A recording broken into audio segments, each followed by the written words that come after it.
안녕하세요. 김기사의 전기 내비게이션의 김명진입니다. 지난 시간에 우리는 전기 안전의 가장 중요한 감전사고에 대한 이야기와 이를 예방하는 방법에 대해서 공부를 해보았습니다. 이번 시간에는 어둠을 밝혀주는 조명, 특히 LED 조명에 대한 이야기를 해보고자 합니다. 그럼 강의를 시작하도록 하겠습니다.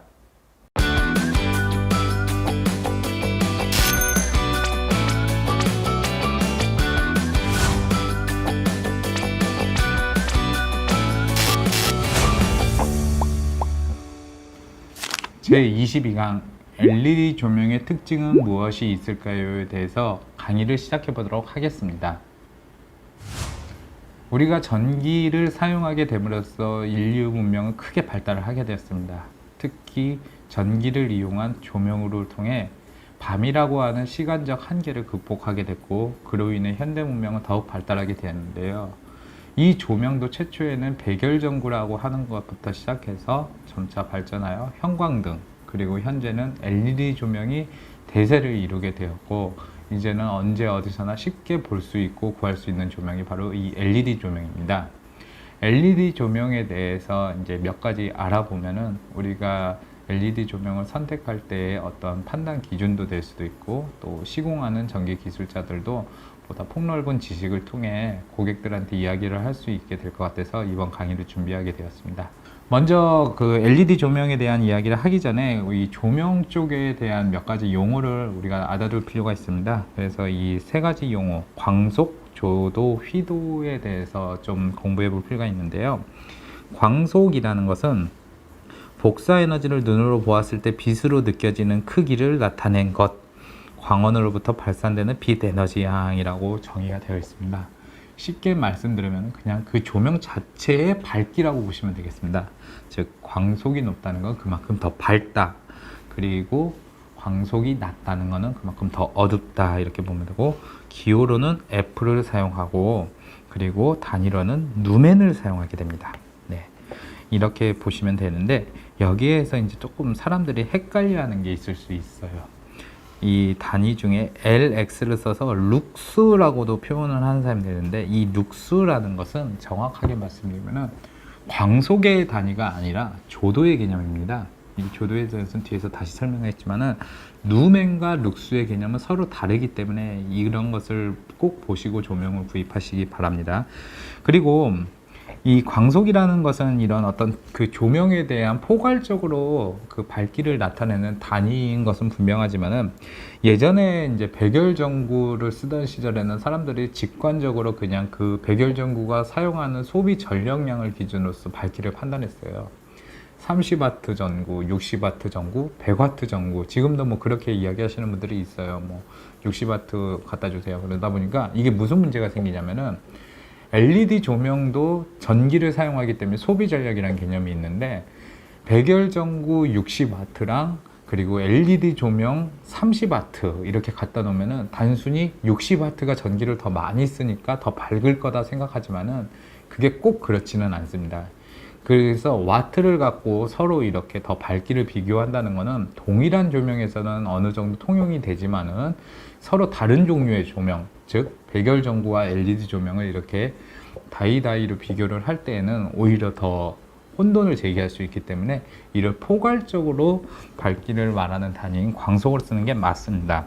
그리고 뭐 또 예전에는 뭐 그 와트라는 단위 대신 촉이라고도 막 얘기하시는 분들이 있어요. 저도 그 어렸을 때 저희 그 아버지께서 전기 기술자를 하시면서 뭐 전구 같은 걸 달 때 뭐 30촉 담아, 뭐 담아라는 말도 사실 전구의 일본어잖아요. 뭐 60촉 담아 뭐 이런 거 말씀하시는 분들도 있는데, 그 촉이라는 거는 이제 촛불이라는 걸 얘기를 해서 뭐 60촉이면은 60개의 촛불 막 그러는데, 실제로 이 촛불의 단위를 촉으로 하는 게 아니라 이제 실이라고 해서 캔들 뭐 그런 식으로 보는 건데, 그것도 이제 정확하게는 그 단위도 맞지는 않습니다. 그래서 그런 이제 촉이나 와트로 이렇게 밝기를 절대 얘기해서는 안 되고요. 그리고 이제 그 당연하지만 같은 LED다 그러면은 뭐 30W보다는 60W가 더 밝다라고 볼 수는 있지만은, 그게 그렇다 해서 꼭 배로 이렇게 밝은 거는 아니고, 보다 정확하게는 바로 이 광속이라는 개념, 즉 루멘 값을 통해서 밝기를 비교하시면 되겠습니다. 그리고 이제 이 조도라는 개념도 우리가 이제 그 조명을 선택할 때 있어서 굉장히 중요한 개념 중에 하나입니다. 왜냐하면은요, 모든 조명이 어느 특정한 공간을 비추는 게 아니라 그 공간의 면적이 모두 다르기 때문에 그래요. 이를테면은 그 15W LED 조명을 갖고 욕실 정도 공간을 이렇게 밝히기에는 충분히 밝습니다만은 그 15W LED 조명을 갖고 거실을 밝힌다 생각하면은 거실이 훨씬 넓기 때문에 상대적으로 밝다고 느껴지지가 않아요. 그렇기 때문에 각 면적에 따라서 이 밝기가 서로 다르게 느껴지는데 이게 단순히 주관적인 게 아니라 이게 객관적으로 볼 수 있게 표기한 단위 자체가 바로 이 조도입니다.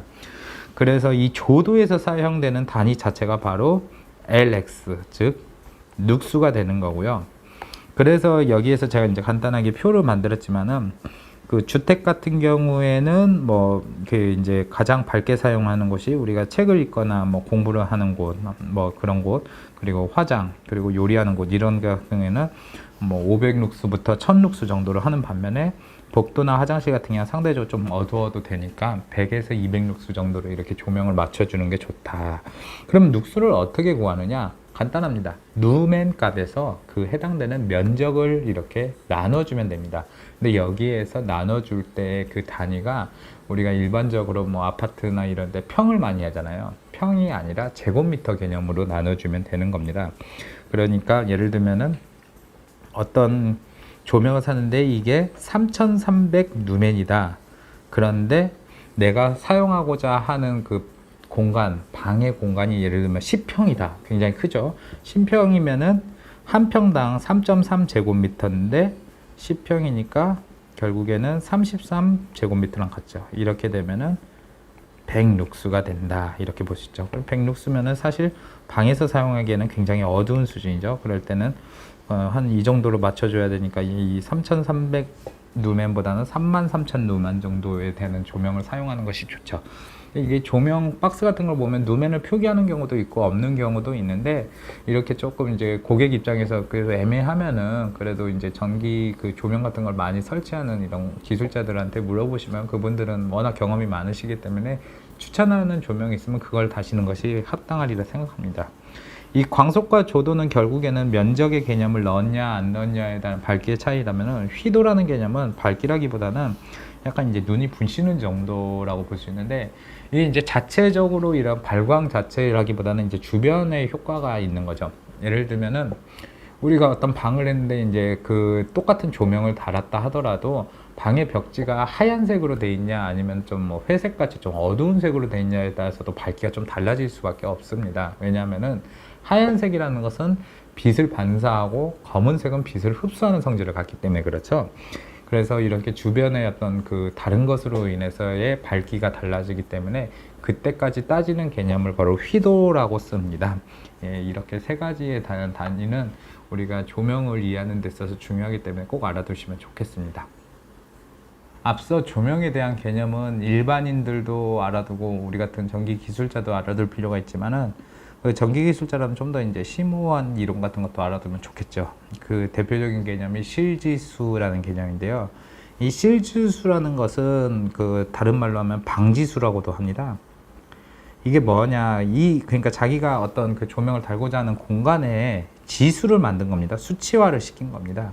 그래서 이것을 활용하는 가장 큰 이유가 조명을 몇 개 달아야 되나 이것에 대해서 이제 합리적으로 이 수리적인 계산을 하기 위해서 만든 건데요. 이 실지수라는 것은 좀 어려운 것 같아도 의외로 간단합니다. 공간의 가로 길이와 세로 길이 그리고 등 높이가 있습니다. 자, 어떤 방이 있다고 생각을 해볼게요. 이렇게 제가 방을 하나 만들고 이렇게 있습니다. 그리고 여기에 등을 하나를 달아야 되는데 이제 이 방에 뭐 책상 같은 게 하나가 이렇게 있습니다. 자, 그렇게 되면 어떻게 구하냐면은 방의 가로 길이 그리고 세로 길이를 우리가 먼저 알아야겠죠. 이런 거는 뭐 쉽게 도면을 통해서 알 수 있어야 되는데 예를 들면은 책상에서 공부를 하는데 쓰이는 조명이다 그러면은 이 책상 상판까지의 길이를 전체 천장 높이에서 빼주는 것이 되게 중요한 겁니다. 그러니까 이 천장 높이가 예를 들어서 2m 50이다. 보통 아파트들이 보통 2m 30에서 50 사이가 많죠. 2m 50이다. 그러면은 이 책상 바닥으로부터 여기까지 이 높이가 50cm다. 그러면 50cm를 뺀 2m가 실질적으로 높이가 되겠죠. 이렇게 세 가지 값을 이렇게 공식에다 대입을 하면 됩니다. 공간의 가로 길이 곱하기 공간의 세로 길이를 곱한 것을 분자로 넣고, 또 가로 길이와 세로 길이를 더한 것에다가 방금 말한 2m에 해당하는 등 높이를 이렇게 곱해준 값을 분모로 놓아서 서로 이 분수를 계산하게 되면 이렇게 해서 나오는 값이 바로 실지수가 됩니다. 이 실지수를 그러면은 갖고 바로 우리가 조명 개수를 구할 수 있냐? 이게 아닙니다. 이걸 활용을 해가지고 조명의 개수를 구해야 되는데, 이런 방법을 가르쳐 우리가 이제 그 광속법이라고 합니다. 광속법을 통해서 이렇게 계산을 하는데, 먼저 이 표를 보십시오. 실지수 이제 어느 정도 값이 나오느냐를 먼저 이렇게 알아두고, 여기에서 조명률이라는 걸 구해야 되는데, 이 조명률도 단순히 여기서 뭐 해당되는 숫자를 아무거나 찍는 게 아니라 반사율을 먼저 봅니다. 천장과 벽과 바닥. 근데 이제 보통 이제 그 천장과 벽을 하얀색 벽지로 막 이렇게 똑같이 도배를 한다 그러면은, 아까 말씀드렸다시피 하얀색은 빛을 반사하는 성질을 가졌다 그랬죠. 하얀색일수록 천장, 벽 도배를 그렇게 할수록 더 높은 값이 되겠지요. 반면에 좀 어두운 색깔의 계통, 뭐 그렇게 해서 검은색으로 벽지 하시는 분들은 잘 없지만은 뭐 회색 계통으로 하거나 이러면은 상대적으로 이 반사율 같은 게 떨어지고, 또 천장과 벽을 다른 색으로 하시는 분들도 있으니까 거기에 맞게 이렇게 수치를 찾아가지고, 바닥은 무조건 이제 10입니다. 10이 기본값이고, 아예 이렇게 0으로 표기돼서 아예 없는 경우도 있지만은 보편적으로 바닥을 이렇게 10으로 둡니다. 10으로 둬서 여기에 해당하는 수치와 실지수에 해당하는 곳의 값을 이렇게 구하는 것이 되게 중요합니다. 이게 무엇이냐면 조명률 값인데, 이 조명률도 여기서 바로 이렇게 뭐 여기서 66이 나왔다고 활용하는 게 아니라 0.01에서 조명률 값, 이걸 유라 그러는데요. 66을 곱한 값, 그러면 0.66이 되겠죠. 이 값을 바로 여기에다가 대입을 합니다. 그리고 광속이라는 것은 해당 조명의 누멘값, 조명 뭐 등기구 박스 같은 데 보면 있겠죠. 이런 것을 적고, 보수율이라는 것은 다른 말로도 유지율이라고 하는데, 이게 어떤 개념이냐면, 우리가 처음에 조명을 사면은 그때가 가장 밝습니다. 근데 시간이 지나고 나면 조금씩 조명도 노후화가 되면서 좀 밝기가 어두워진단 말이에요. 그걸 감안한 값으로서 통상 0.75의 값을 많이 넣습니다. 이렇게 세 가지 곱한 값을 분모로 두고, 분자 같은 경우에는 이제 조도, 즉 아까 말한 광속의 그 면적 개념을 이렇게 생각을 해서 한 거죠. 조도값과 그리고 해당되는 면적, 결국에는 광속과 똑같은 개념인 거죠. 그것을 분자로 이렇게 두었을 때 나오는 값이 조명의 개수입니다. 그런데 실제로 우리가 현장에서 보다 보면은 이렇게 조명의 개수를 깐깐하게 계산하시는 분들은 많이 없고, 제일 1순위가 되는 게 바로 고객이 요구하는 사항입니다. 여기에 등을 몇 개 달아주세요. 뭐 몇 개 정도면 괜찮겠죠 하면은, 사실 전기공사 하는 입장에서는 거의 그렇게 따라가고, 좀 부족하다 싶으면 어두울 텐데요, 좀 더 다셔야 될 텐데요, 뭐 그러고, 많이 달아서 밝을 것 같다, 밝은 거 좋아요 하면은 뭐 어쩔 수 있나요? 그냥 그렇게 다는 거지, 이렇게 막 깨알같이 직접 계산하면서 하는 경우는 없지만은, 그래도 이제 합리적으로 어떤 정확하게 뭔가를 맞춰야 되는 상황에서 이럴 경우에는 이런 것을 이용해서 조명의 개수를 구하는 것이 맞다, 이렇게 생각하시면 되겠습니다. 조명에 있어서 또 중요한 것 중에 하나가 이 색 온도라는 개념인데요. 이건 비단 이제 LED 조명뿐만이 아니라 과거에 사용했던 백열전구 그리고 형광등 모두 다 이 색 온도라는 개념이 있고, 하다못해 이 조명이 아닌 햇빛 그리고 달빛, 이런 그 우리가 지구에서 느낄 수 있는 어떤 광원에서도 모두 색온도라는 개념이 있습니다. 이 색온도라는 것은 색깔의 온도로서 단위는 켈빈 값을 씁니다.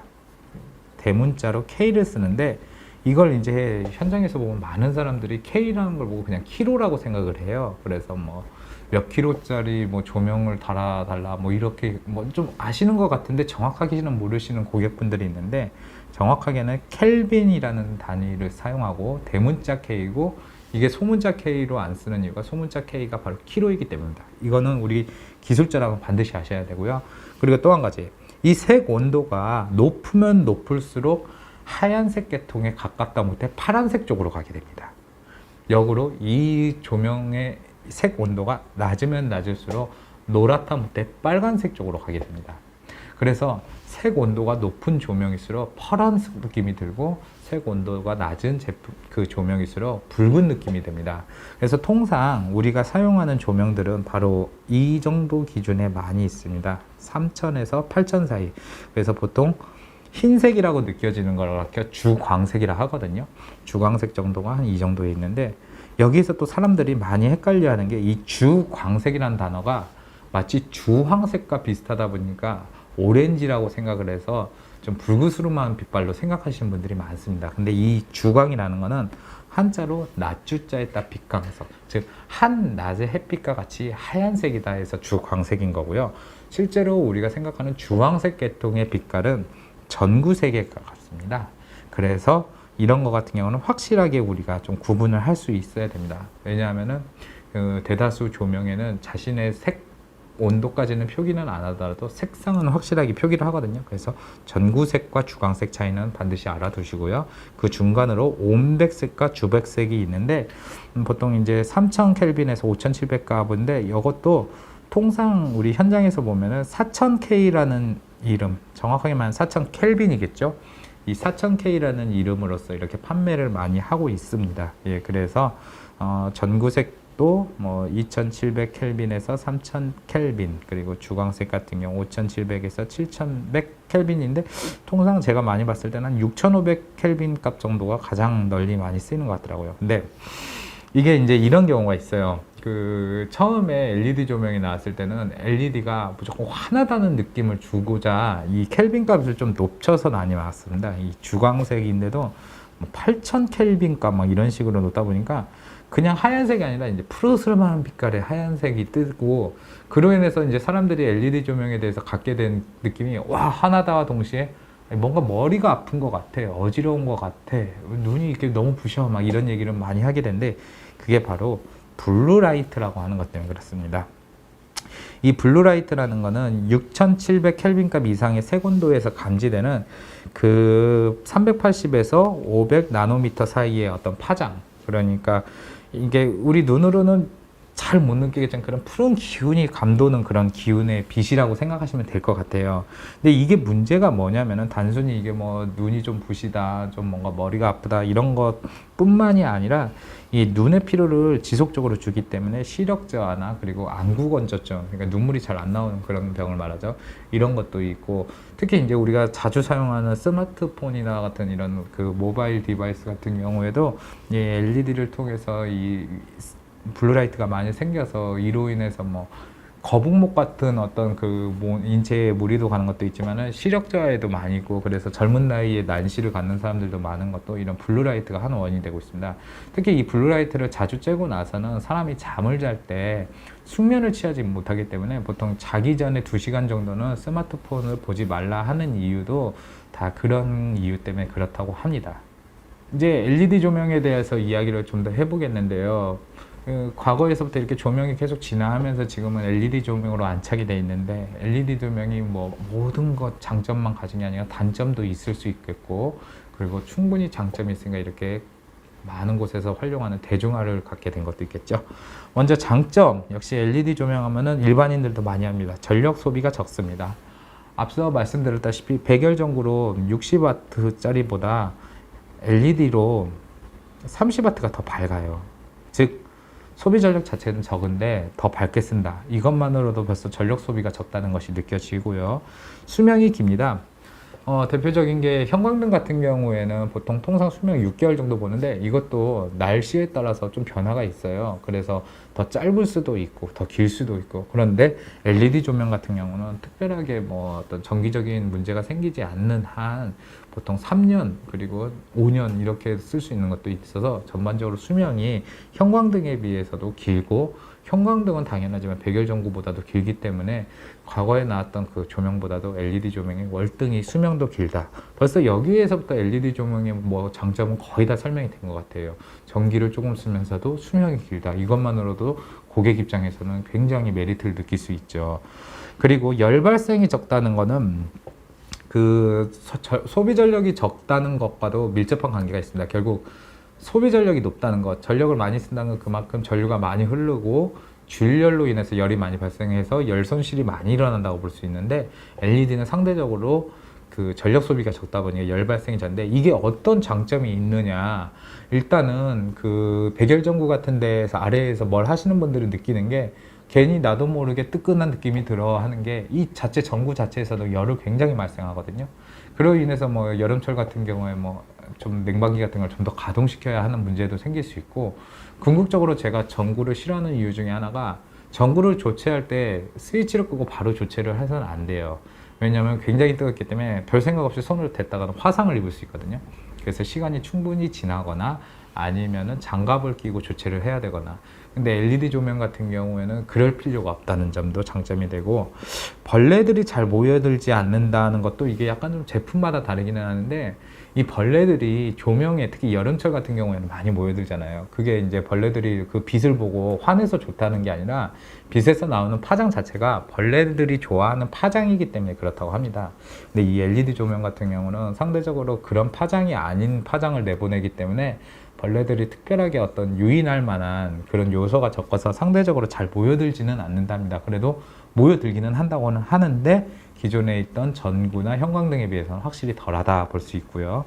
친환경적이라는 게, 사실 이게 이제 LED 시장을 이렇게 전 세계적으로 크게 확장시킨 요인 중에 하나가, 기존의 형광등도 그렇게 소비 전력이 많지도 않고 뭐 나름 수명도 길고, 그리고 간편하게 이렇게 유지 보수할 수 있다는 장점이 있음에도 불구하고 수은을 사용한다는 것 때문에 많은 환경적인 문제점이 있었습니다. 그리고 폐형광등은 따로 처리해서 버려야 된다는 그런 것도 있었고, 지금도 그렇게 폐형광등만 따로 수거하는 것이 있잖아요.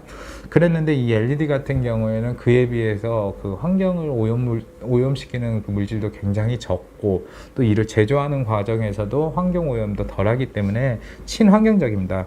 그뿐만이 아니라 뭐 소비 전력이 적고 수명이 길다는 것도 어떻게 보면은 전기 에너지 자체를 절약할 수 있다는 것, 그리고 수명이 길다는 건 그만큼 물건에 있어서 그 사이클이 길다 보니까 어떤 그 자원 같은 것을 활용하는 것도 적다는 것도 친환경적인 요소가 될 수 있겠죠. 하지만 명이 있으면 암이 있다고 단점도 있죠. 이 조명의 수리가 어렵습니다. 이게 무슨 얘기냐면요, 기존의 형광등은 이게 불이 어둡거나 깜빡거리거나 하면 그냥 형광등 그 등만 딱 교체를 하면은 다시 새 것처럼 쓸 수가 있었는데, LED 같은 경우 불이 안 들어오거나 그러면은 거의 이제 등기구를 교체하는 것이 오히려 비용이 저렴하게 드는 경우가 많습니다. 그래서 물론 이제 자기 스스로 등기구를 직접 수리하시는 그런 어떤 맥가이버 같은 기술을 가지신 분도 있는데, 대다수 사람들은 그렇게 자기가 공을 들이느니 그냥 새 걸로 교체를 하는 경우가 많고, 실제로도 이제 대부분 그렇게 하는 것을 추천하기도 합니다. 그게 왜 그러냐면은, 이 LED 자체 조명의 그 전기를 LED 모듈에 맞게 공급하는 SMPS라고 하는 그 부품이 있습니다. 근데 이 부품이 모든 LED에 다 호환이 되는 게 아니라 그 해당되는 제품에만 딱 맞게 돼 있는데, 보통 LED 조명이 고장났다면 이 SMPS가 고장이 난 경우가 많거든요. 그래서 이걸 따로 구할 수는 있는데, 딱 맞는 걸 구하는 게 생각보다 쉽지가 않다 보니까 그냥 등기구체 조치하는 것이 오히려 경제적이고 시간도 절약할 수 있다. 이건 좀 알아두셨으면 좋겠고요. 그리고 휘도가 좀 높은 편이라 조명을 직접 밝이라고 그러기 어렵다. 이게 이제 초창기 LED가 나왔을 때 사람 반응들이 다 그랬습니다. 밝긴 밝은데 눈이 부시다 하는 게 휘도가 높아서 그런 일이 생기거든요. 그래서 지금도 LED 조명 같은 경우는 그 이제 그로브라고 해서 뚜껑 같은 게 완전 불투명한 게 제대로 쓰여져 있으면은 큰 문제는 없지만은, 그렇게 없이 그냥 투명한 어떤 유리 같은 데에서나 이렇게 LED 모듈이 딱 비치는 걸 보면은 굉장히 눈이 부십니다. 그리고 대표적인 게 그런 게 있죠. 우리 자전거 같은 경우 앞에 헤드라이트가 LED로 되어 있으면은 그걸 갖고 사람 눈에 직접 쏘이게 되면은 순간 얼얼하게 잘 안 보이고, 이런 것도 다 휘도가 높아서 생기는 문제거든요. 그래서 직접적으로 조명을 보기 어렵기 때문에 전기 이렇게 기술자분들도 LED 조명 작업하실 때는 반드시 전기를 차단하고 작업하시는 게 좋습니다. 켜고 차단하다가 딱 등을 다는 순간 빛이 확 들어오는데, 그걸 보면은 굉장히 눈이 얼얼할 뿐만 아니라 시력저하의 원인이 되기도 합니다. 그리고 빛의 확산이 어려운 표시라는 거는, 이건 직접 우리가 LED 모듈을 이따 제가 보여드릴 텐데 보시면 아시겠지만은, 한 방향으로만 이렇게 빛이 쏘게 돼 있어요. 그러다 보니까 기존에 있는 형광등과 아니면은 백열등 같이 여러 곳으로 빛이 발산되는 구조가 아니라는 거. 물론 이거는 이제 그 등기구의 모양을 어떻게 가공하느냐에 따라서 어느 정도 극복은 가능하지만은 근본적으로 LED 조명 자체는 빛이 한 방향으로만 나가게 되어 있다. 이걸 알아두시면 되고요. 가격이 다소 비싼 편이다. 이건 무슨 얘기냐면은 이것도 어떻게 보면은 비싼 것 같지만 또 비싸지 않을 수도 있어요. 왜냐하면 그만큼 그 수명도 길고 그러다 보니까 어떤 그 교체하는 시기도 길어져서 그러지는 않지만 이제 교체하는 시기에 와서 교체를 한다 그러면은 일반 형광등과 뭐 그 등기구와 합한 것보다는 LED 조명이 좀 더 비쌀 수는 있겠죠. 그래서 다소 비싸지만은 절대적인 시간과의 어떤 비용을 따져보면은 비싼 것도 아니다. 그리고 절약되는 전기요금을 생각하면 오히려 싼 편이라고 볼 수 있기 때문에 정부에서도 LED 조명의 보급을 적극적으로 이렇게 추천해주고 있는 것입니다. LED 조명의 종류에 대해서 간단히 알아보겠는데요. 그냥 우리가 이제 조명하면은 특히 집에 계시는 분들은 뭐 거실등, 뭐 방등, 욕실등 뭐 이렇게 뭐 이제 뭐 어떤 그 위치에 따라서 그냥 등등 뭐 어떤 등이다 이렇게 얘기를 하지만은 그래도 이제 전기 기술자라면은 그렇게 뭐 하는 거는 당연히 알고 있어야지만은 먼저 기본적으로 이런 거는 알아주셔야 됩니다. 직접 조명과 간접 조명이라는 것의 개념을 아시면 좋겠습니다. 직접 조명이라는 건 우리가 제일 흔하게 볼 수 있는 거예요. 그러니까 직접 이렇게 빛을 비춰주는 조명. 뭐 방등이 될 수도 있고 거실등이 될 수도 있고 욕실등이 이런 게 전부 다 직접 조명이 반면에 간접 조명이라는 것은 조명에서 나오는 빛의 90% 이상을 벽이나 천정을 비추어 반사되어 나오는 빛을 말하는데 이제 뭐 아파트 같은 데에서도 좀 평형대가 있거나 아니면은 좀 이 인테리어 같은 것을 잘 꾸민 어떤 그 식당 같은 데를 보면은 은은하게 이제 어디 벽 같은 데나 천장 속에서 빛이 나오는 게 있어요. 근데 그 빛이 나오는 조명 자체를 사람이 볼 수는 없지만은 어딘가는 숨겨져 있겠죠. 근데 그 빛이 천장이나 벽을 통해서 이렇게 반사가 돼 갖고 은은하게 비춰지는데 이럴 때 조명을 어떻게 간접 조명이라고 합니다.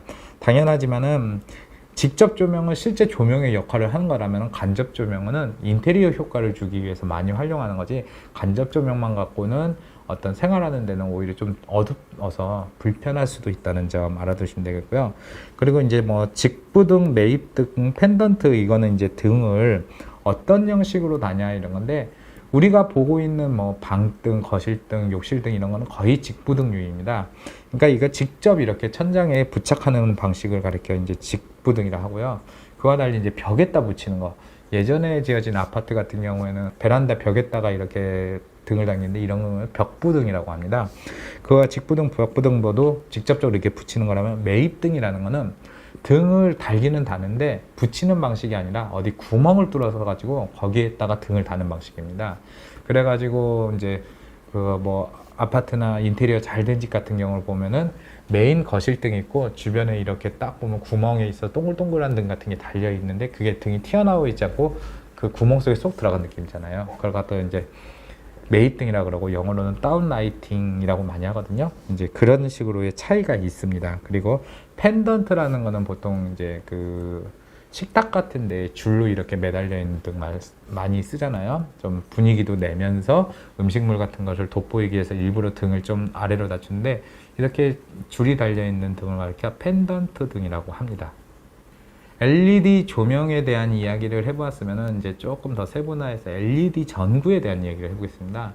앞서 말한 백열 전구라는 것은 굉장히 간단하게 그 전구 속의 필라멘트에 전류를 흘려보내서 그로 인한 빛과 열로서 어떤 조명 역할을 했다면은 LED 전구라는 것은 이런 백열 전구와는 비슷하게 생겼지만은 그 광원 자체를 LED 모듈에서 뽑았다는 점에서 차이가 있습니다. 즉 필라멘트냐 LED 모듈이냐 이 차이인데 LED 전구도 그냥 다 똑같다 생각하지만 여기에서 제가 이미지를 봤다시피 굉장히 다양한 타입이 있습니다. 인치구, 촛대구, 뭐 크립톤, 벌브 타입이라는 게 벌브가 이제 전구의 영어 단어이거든요. 가장 많이 쓰인 게 이 벌브 타입. 그리고 이제 볼구라고 해가지고 볼이 뭡니까? 공이죠. 동글동글하게 되는데 이 소켓이 짧은 숏 타입이 있는가 하면은 이 소켓 쪽이 긴 롱 타입이 있습니다. 그래서 가장 많이 사용하는 게 벌브 타입. 그리고 볼구도 많이 쓰이고 있고 어딘가 이제 좀 뭐 그 샹드리에 같은 거에 분위기를 낼 때 LED 쓴다 그러면은 촛대구나 인치구 같은 걸로 많이 낸다. 그래서 그냥 어디 전기 자재상 가서 LED 전구 주세요 하면은 어떤 걸로 드릴까요 하면은 아무거나 주세요 할 수는 없지만은 그래도 이런 것을 좀 알아들고 우리가 구입하면은 자기가 사기에도 편하고 구매하시는 분도 편하고 또 뭐 인터넷에서 뭘 사실 때도 검색어로서 이런 걸 딱 찾아보시면 오히려 더 요긴하게 쓰실 수 있을 거라 보고요. 그리고 또 이제 그 LED 전구에서도 에디슨 전구라는 게 있습니다. 에디슨 전구라는 게 에디슨이 누굽니까? 전 세계에서 최초로 그 전구를 발명했다고 하는 위대한 발명가 아닙니까? 자, 이 이름을 딴 건데 이게 일반 LED 전구여도 그 속이 이렇게 그 필라멘트식으로 이렇게 미세하게 LED 모듈들이 달려 있어요. 그리고 겉은 투명하게 돼 있어요. 정말 얼핏 봐서는 백열 전구와 굉장히 똑같이 생겼습니다. 그렇게 생겨가지고 이런 거는 보통 이제 그 카페 같은 데 분위기 낼 때 많이 사용하거든요.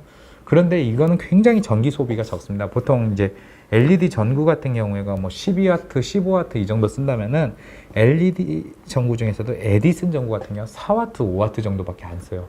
야, 그러면은 전기요금 엄청 절약되겠네 생각하는데 그만큼 굉장히 어둡습니다. 이건 그래서 직접 조명으로 활용하기보다는 정말 분위기를 낼 때 카페 같은 데에서 막 활용하거나 아니면은 어떤 뭐 좀 특정 포인트 지점 같은 데에서 이렇게 분위기를 낼 때 사용하는 거지 주가 되기는 어렵습니다. 그래서 진짜 전구 느낌을 주기 위해서 전구색, 즉 주황색에 가까운 색을 많이 내고 뭐 원한다면은 붉은색과 푸른색 같은 경우 뭐 예를 들면 트리 같은 거, 크리스마스 트리 같은 거 꾸밀 때 활용할 수 있게 이런 것도 조금씩은 생산이 됩니다. 근데 가장 중요한 거는 이 전구를 살 때 소켓이라는 것의 크기가 가장 중요한데요.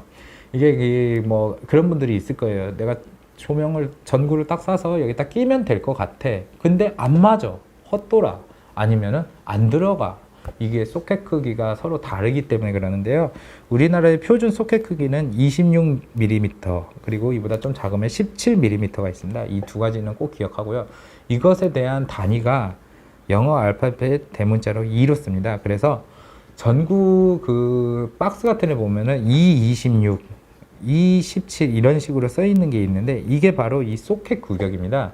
그래가지고 226이라면은 26mm, 217이라면은 17mm 이렇게 개념으로 보셔야 되는데 여기에서 나오는 2라는 것이 에디슨의 이름에서 딴 2입니다. 그래서 그 소켓의 단위라고 보시면 되겠습니다. 그래서 구매하실 때도 자신의 그 집에 있는 그 전구 소켓의 크기와 구입하고자 하는 전구 소켓의 크기가 일치되어야 하기 때문에 이걸 한 번쯤 확인하시는 것이 굉장히 중요합니다. 불과 한 10여 년 전부터 우리가 이제 그 식당이나 카페나 뭐 이런 인테리어 같은 것에 신경 쓰는 곳을 많이 가다 보면은 네일등 그리고 네이스웨이라는 것을 굉장히 많이 볼 수가 있는데요. 이게 뭐 없다가 갑자기 생긴 개념이 아니라 기존에도 있었습니다. 그리고 하다못해 우리 전기기사 같은 데 시험에서도 나이팅 덕트라는 이름으로 많이 활용이 됐는데요. 이게 본격적으로 많이 쓰이게 된 이유가 바로 LED 조명이 대중적으로 보급이 되면서 그렇습니다. 왜냐하면은 이 네일 등에 이 네일이라는 것이 결국에는 그 등을 이렇게 매다는 구조인데 기존에 있는 등들은 전반적으로 무겁고 또 안전기 같이 거추장스러운 것도 많고 하다 보니까 사실은 이런 네일 등으로 활용하기 좀 어려움이 많았습니다. 그래도 활용한 데는 꾸준히 있었고요. 그러다가 이제 10여 년 전부터 LED 조명이 점차 보급화가 되는데 LED 조명의 특징 중에 하나가 굉장히 또 가볍거든요.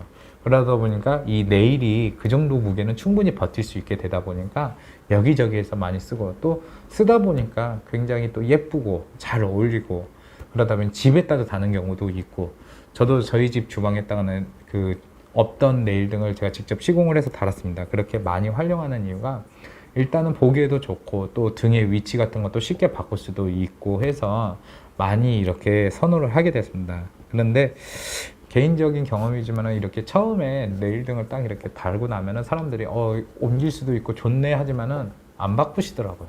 그러니까 저희가 한번 딱 그 현장에서 시공해 드리고 나서 한 6개월 뒤에 다시 가서 보면 그대로 있어요. 그래서 저거 왜 그대로 있어요? 하고 물어보면 저거 바꿀 수 있는 거죠? 하고 그때 가서 그러는데 결국 인테리어 용도로는 많이 활용을 해도 진짜 이 네일 용도 같이 등을 여기저기 바꾸거나 각도를 바꾸거나 이렇게 쓰시는 분들은 잘 못 봤다는 점.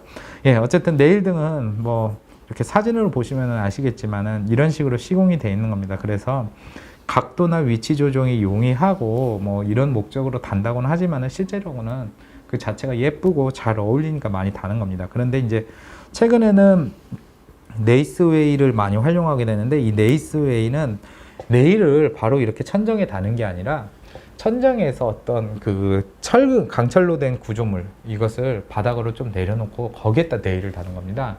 이게 어떤 효과가 있냐 그러면은, 단순히 이렇게 네일을 천정에다 달면은 너무 높게 달려 있는 느낌이다. 그런데 좀 어떤 것을 좀 강조를 하고 싶다. 예를 들면 화원이 있으면은 꽃 같은 것을 딱 놔야 되는데 천정에다 등을 달면 너무 머니까 좀 가까이 이렇게 달고 싶다. 그러면은 그만큼 그 네이스웨이라는 그 철 구조물을 내리고 나서 거기다 달면 되겠죠.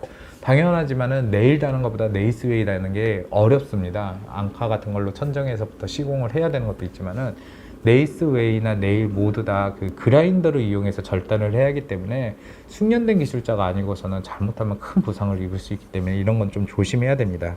하지만은 워낙 그 인테리어 업계에서도 적극 추천하고 있고 또 고객들도 많이 원하기 때문에, 이 네일 등과 네이스웨이 같은 경우는 전기 기술자라면은 시공하는 방법을 아시는 것이 굉장히 많은 도움이 되실 거라고 생각합니다. 그리고 우리가 이제 그 조명 중에 하나가 센서 등이라는 게 있고, 또 재질 감지기라는 것에 대해서도 좀 접할 경우가 있습니다. 둘 다 공통점이라는 거는 스위치가 따로 필요가 없다는 거죠. 보통 조명하면은 스위치로 껐다 켰다 이렇게 해야 된다 생각하는데, 센서 등 재질 감지기 모두 자체 센서 모듈이 있기 때문에 그 센서가 어떤 밝기나 움직임, 동작 이런 것을 감지하게 되면은 불이 켜지는 구조로 보통 현관에 많이 설치를 하죠. 현관뿐만이 아니라 이제 공원 화장실 같은 데 가면은 그 아무도 없는데 내가 들어가는 순간 딱 소리가 나면서 불이 들어오고 음악 소리도 나고, 그러다가 내가 딱 나가고 나면은 언제 그랬는지 다시 고요해지고, 이게 다 재질 감지기가 있기 때문에 그러거든요. 그런데 이 재질 감지기 같은 경우에는 비교적 이제 전기를 많이 쓰는 그런 공간 같은 경우니까, 방금 말했듯이 음악도 나오고 뭐 에어컨도 나오게 하는 데도 있더라고요. 에어컨, 뭐 조명 이런 걸 일괄적으로 제어할 때는 재질 감지기를 많이 사용하지만은, 보통 조명만 제어할 때는 아예 센서 등을 달거나 아니면은 센서 등 같이 사용할 수 있는 센서 모듈을 달아가지고 그러니까 천장 속에다가 구멍을 뚫어놔서 그 모듈 부분만 딱 드러나게 해갖고 하는 경우가 있습니다. 그리고 요즘 신축 아파트 보면은 그 신발장에도 불이 들어오는 경우가 바로 대표적으로 센서 모듈에서 그러니까 그쪽 현관 등과 그리고 신발장 등을 모두 같이 연결을 해가지고 사람이 들어올 때 불이 들어오고 들어가고 나면 꺼지고 이렇게를 반복시키는 겁니다. 센서 등 같은 경우는 한 가지 이제 잘 우리가 알아두실 중에 하나가 주야간 스위치가 이렇게 있어요. 이렇게 딱 동글게 있으면 한쪽 끝에 보면서 야간이냐 주간이냐 이렇게 바꿀 수가 있고, 이렇게 그림으로 있어서 쉽게 알 수 있는데, 당연한 거지만은 주간일 때가 더 예민합니다. 이게 무슨 얘기냐면은, 야간일 때는 어두운 상태에서만 작동을 해요. 근데 주간일 때는 밝은 상태에서도 작동하는데, 그렇다 해서 해가 떠 있는 데마다 이렇게 계속 켜질 수는 없잖아요. 그럼 언제 작동을 하냐? 해는 켜져 있다는 것까지는 인식하는데 무엇인가 움직임까지 감지를 한다. 그러니까 밝은 누군가 사람이 들어온다, 이럴 때도 작동을 하는데, 야간으로 이렇게 바꿀 경우에는 어두울 때만 작동하는 거죠. 어두운데 그렇다 해서 계속 켜지는 게 아니라 어두운 중에서도 뭔가의 움직임이 느껴진다, 그러면은 작동하는 거죠. 그래서 센서 등 같은 경우에는 스위치는 필요 없지만은 그 주간과 야간에 따라서 이렇게 그 감도를 조절할 수 있고, 또 이 센서 등이 공급이 되면서 사라진 대표적인 것 중에 하나가 3로 스위치라고 하는 게 있습니다. 이건 제가 추후 배선 수업할 때 얘기를 하겠지만은, 3로 스위치 대신 이 센서 등이 많이 설치가 되었다, 이런 것도 알아두시면 되겠습니다. 지금까지 강의에서는 실내에서 사용하는 조명만 이야기했었는데, 등이라는 것이 이제 실외에서도 많이 활용하잖아요. 우리 거리에 나가면은 흔히 볼 수 있는 보안등, 가로등도 있을 수 있고, 그래서 실외용 조명에 대해서도 좀 간단하게 이야기를 해보겠습니다. 실외에서 사용하는 조명들은 기본적으로 굉장히 밝기가 밝습니다. 즉 광속이 높습니다. 왜 그러냐면은, 실내에 있는 뭐 천정이나 벽 같은 데를 통해서 반사된 빛도 활용할 수 있는데, 말 그대로 실외에서 빛을 밝혀주려고 하면 그런 반사될 만한 어떤 개체가 없기 때문에 그 광원 자체가 굉장히 밝아야 됩니다. 즉 광속이 굉장히 높아야 되고, 그리고 이제 날씨 변화라는 게 있을 수 있죠. 비가 오나 눈이 오나 햇빛이 내릴 때나 어쨌든 환하게 이렇게 고장 없이 켜줘야 되기 때문에, 전반적으로 가격이 비쌉니다. 그래서 같은 밝기에 그 조명이더라도 실내용보다 실외용으로 가면은 4-5배 올라가는 경우가 많습니다. 그리고 이 실외용 조명에서 가장 많이 사용되는 게 이제 투광등이라는 것이 있습니다. 이게 무엇이냐면은 건물의 외벽면, 조각상, 뭐 경기장 등에서 쓰이는 건데, 뭐 특정 지을 수 없는 그냥 그 외부에서 사용되는 등은 거의 다 투광등이라고 생각하시면 됩니다. 그래서 빛을 한쪽으로 이렇게 탁 쏴주는 느낌인데, 이걸 이제 뭐 조각상 같은 경우는 아래쪽에서 이렇게 그 조각을 탁탁 비치는 등 같은 경우가 대표적인 투광등이거든요. 그리고 이제 그 외에도 이제 그 체육관 같은 데에서도 활용하는 경우가 있고, 특히 체육관 같은 경우도 굉장히 밝기가 중요합니다. 그 구기 종목 같은 거 하는데 뭐 빛이 잘 안 보여갖고 야간 경기 하는데 어려움이 있다 그래서 안 되잖아요. 그렇기 때문에 이런 투광등 같은 경우에는 밝기도 굉장히 밝고 가격도 전반적으로 좀 비쌉니다. 근데 이런 투광등 같은 경우는 방수 같은 것도 굉장히 잘 돼 있는 게, 비가 온다고 해갖고 조명이 꺼지거나 누전사고를 일으키거나 그래서는 안 되잖아요. 그렇기 때문에 좀 가격은 비싸지만은 굉장히 활용도가 높다. 그리고 이게 또 중요한 것 중에 하나가, 이 그 전기 결선을 할 때 이 외부등 같은 경우에는 반드시 절연 테이프를 활용하셔야 됩니다.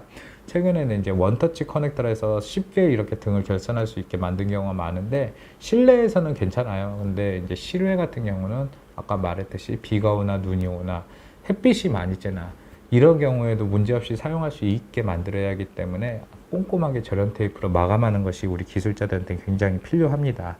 그리고 이제 문주등이라는 게 있습니다. 요즘 그래는 이제 단독주택 같은 게 많이 없는데, 예전에 지어진 단독주택들 보면은 꼭 그 현관 앞으로 계단이 있고, 계단 옆에 이렇게 기둥같이 딱딱 세워놔갖고 대문까지 가는 등이 있었어요. 그래가지고 아마 그거 거의 킬 일이 없을 거예요. 처음 집 입주할 때만 좀 멋있어 보이게 키는데 나중에는 키지 않고, 꼭 그리고 그런 거 문제 일으키더라고요. 누전 같은 거 일으켜서 저희가 가서 그런데 선도 죽여주고 그러는데, 이게 왜 그러냐면은 멋있다고 달아놨는데 활용도가 없거든요. 근데 그런 것을 꼭 다시는 분들이 있는데, 최근에는 이렇게 전선을 매입해 갖고 이렇게 문주등 달아봐야 나중에 누전 일으키고 쓰지도 않는 거 막 그런다는 것도 해서 태양광 형식으로 이렇게 문주등 같은 것이 많이 이렇게 달리고 있습니다. 그래서 좀 어디 뭐 좀 유명한 이런 식당 같은 데나 아니면은 전원주택, 고급주택 같은 데 같으면 아직도 이런 문주등 같은 걸 많이 활용한 데 있고, 최근에 지어진 신축 아파트 단지 같은 경우도 1층에는 뭐 차 없는 단지다 해갖고 문주등 같은 걸 많이 설치하는데, 이런 거는 보통 이제 태양광을 이용해서 많이 하더라. 이런 걸 우리가 알아두셨으면 좋겠습니다. 그러면은 이제 간단하게 제가 준비한 LED 조명을 갖고 마저 설명을 더 하도록 하겠습니다. LED 조명에 대해서 설명하기 위해 LED 직부등을 하나 준비했습니다. 가장 우리 주변에서 흔히 볼 수 있는 LED 조명 중에 하나이죠. 그 둥글둥글 하면서도 빛의 밝기도 적당하고 가격도 저렴하고 실내 실외 모두에서 활용할 수 있기 때문인데요. LED 조명을 먼저 간단하게 구성을 살펴보면은, 이 등 기구 자체에 이 뚜껑 같이 생긴 걸 글로브라고 합니다. 글로브의 역할은 LED 조명에서 나오는 빛을 분산시켜주는 역할도 하면서 등기구 자체를 충격으로부터 보호하는 역할을 하고요. 그리고 이렇게 부속품이 있습니다. 이 부속품에 대해서 간단하게 설명을 이따 드리도록 하겠습니다. 그리고 이렇게 있는 게 바로 LED 칩이라고 하는데, 이 노란색에 있는 것들이 바로 LED에서 그 빛을 발광하는 광원인 LED 모듈입니다. 근데 앞서 제가 LED 조명의 단점 중에 하나가 빛이 한 방향으로 간다 그랬는데, 이 광원에서 빛이 직접 나오는데 이 빛은 무조건 이쪽으로 직선으로 올라가기만 합니다. 그래서 이렇게 확산을 시키기 위해서는 앞서 말한 이 글로브를 통해서 빛을 이렇게 분산을 시켜줘야 됩니다. 그리고 이 뒷면을 살펴보시면은 이렇게 전원선이 있고 접지선이 있고, 그리고 이 네모난 상자가 있습니다. 이 네모난 상자가 바로 SMPS라고 합니다. SMPS라는 것은 우리가 사용하는 조류 220V를 이 LED 조명에 맞게 변환해주는 장치입니다. 그래서 보통 LED 조명이 고장났다 그러면은 이 SMPS가 고장난 경우가 많습니다. 부속품에 대해서 간단하게 말씀드릴게요. 부속품은 이제 가장 크게 있는 것이 바로 이 하얀색의 이게 있는데, 이걸 가리켜 원터치 커넥터라고 해가지고, 예전에는 조명을 달 때 직접 전선과 그리고 이 전원선을 연결을 하는 경우가 많았는데 지금은 이 원터치 커넥터로 쉽게 활용할 수 있습니다. 그리고 많은 사람들이 궁금한 것 중에 하나가 여기에서 선을 보면은 어느 게 플러스 선이고 어느 게 마이너스 선이냐 궁금하는데 어차피 이 조명이라는 것은 우리가 220V의 교류를 사용하기 때문에 따로 방향이 없습니다. 즉 플러스 마이너스 구분 없이 쓰면 되고요. 원터치 커넥터를 사용하는 방법은 매우 간단합니다. 여기서 보면은 둥근 부분이 있고 네모난 부분이 있습니다. 이 둥근 부분 쪽에 클립을 이렇게 손으로 눌러주고 여기에 해당하게 딱 꽂아줍니다. 마찬가지로 이쪽도 이렇게 눌러준 상태에서 꽂아줍니다. 그리고 이제 전원선을 연결을 해주면 되는데 이렇게 두 가닥의 전원선인데 이게 역시 플러스 마이너스가 따로 필요 없는 바로 교류입니다. 그래서 여기에서는 이제 앞쪽 네모난 부분에 눌러주고 꽂아줍니다. 그리고 마찬가지로 눌러주고 꽂아줍니다.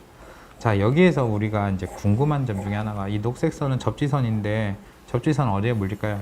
하면 이렇게 전원선으로 애초에 접지선이 나와 있으면 같이 연결을 해주면 되는데 보통 조명선에는 접지선이 따로 안 돼 있는 경우가 많습니다. 왜냐하면은 접지 규정상 이렇게 조명 같은 걸 다는 부분이 건조할 경우에는 접지선을 사용하지 않아도 된다라는 규정이 있기 때문에 따로 이렇게 안 돼 있는 경우가 많고요. 그래서 이런 식으로 연결을 해주면은 이걸로써 뭐 전기를 사용할 수 있는 상태가 되는 거죠. 그래서 이 상태에서 한번 차단기를 올려 보겠습니다. 네, 이렇게 불이 들어온 걸 볼 수 있죠. 그리고 이렇게 LED 조명을 보시면은 굉장히 빛이 셉니다. 그래서 이렇게 직접적으로 이렇게 눈으로 보기가 굉장히 어렵기 때문에 글로브를 사용하게 됩니다. 그리고 지금 보시면은 모든 곳에서 환한 게 아니라 아까 말한 노란색 LED 모듈 부분에서만 빛이 나는 걸 볼 수 있습니다. 그래서 한 방향으로만 이렇게 빛이 간다는 걸 볼 수 있습니다. 자, 그러면은 여기까지 이 LED 조명에 대한 실무 강의를 마치도록 하겠습니다. 오늘 이렇게 LED 조명의 특징, 종류, 그리고 이렇게 직접 조명을 가지고 여러 가지를 공부해 보았는데요. 조명이라는 것이 보기에는 되게 간단하게 보여도 엄연히 220V의 전기를 사용하는 데다가 조명을 설치하는 작업 현장 모두 사다리를 이용해서 하는 고소 작업입니다. 그래서 항상 안전에 대해서 유념하시면서 설치하시기 바랍니다. 이번 시간에 우리는 LED 조명의 특징과 장단점, 그리고 종류와 직접 LED 조명을 통해 여러 가지를 공부를 해보았습니다.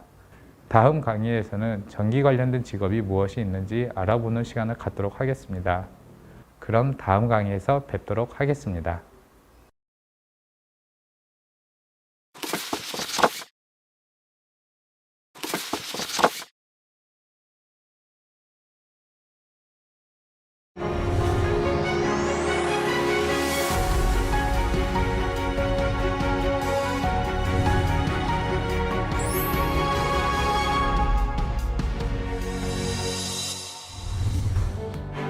오송사옥의 운영개발은 크게 교육 분야와 연구 분야로 나눠지는데요. 교육 분야는 젊은 층의 신규 인력 양성에서부터 현장 기술자, 중간 관리자 등 모든 기술자를 아우르는 교육 인프라 구축으로 국가 전력 산업 경쟁력 확보에 이바지할 계획입니다. 연구 분야는 4차 산업혁명 융복합 분야의 기술 개발, 신기술 및 신공법 실증 연구, 적정 공사비 확보를 위한 공사 원가 연구 등 산학연의 전기공사 연구 활동 협조를 선도적으로 견인할 계획입니다.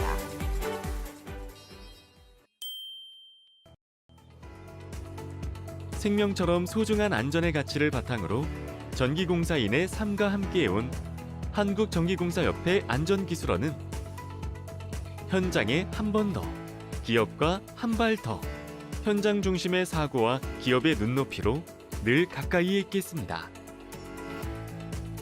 당신의 안전이 우리의 우선순위입니다.